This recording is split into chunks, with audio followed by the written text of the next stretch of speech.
Spider நீயா? உன்னை பத்தி எனக்கு நல்லாவே தெரியும்.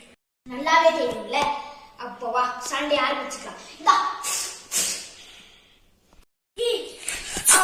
காலில் வலை போட்டானே. இப்போ உன்னுடைய பென்டன் வாட்ச் மேல வலை போட முடியும். பென்டன் வாட்ச்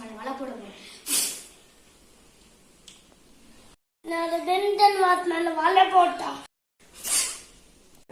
உன் பென்டன் வாட்ச் என் கையில போயிட்டு வர பென்டன். ஐயோ சுக்குநூறா உடைச்சிட்டானே.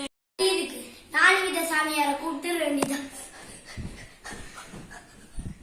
வந்துட்டேன். கூப்பிட்டியா பெண்ண? அதுக்கு நீ குளு குளு பாபாட்டு தான்டா போகணும். இரு, நான் டெலிபோர்ட் பண்ணி விடுறேன் அவர் இருக்கிற இடத்துக்கு. ஓகே சாமியார், என்னை சீக்கிரம் டெலிபோர்ட் பண்ணுங்க. ஓ காளி சூளி சுக்கு காப்பி 4 விதம். டெலிபோர்ட் ஆயிடுச்சு. எங்க குளுகுளு சாமியார் இருப்பாரு? நான் வந்துருச்சு. மேல இருப்பாரு. மேல கம்ப்யூட்டர் வச்சிருக்கிறது இல்ல.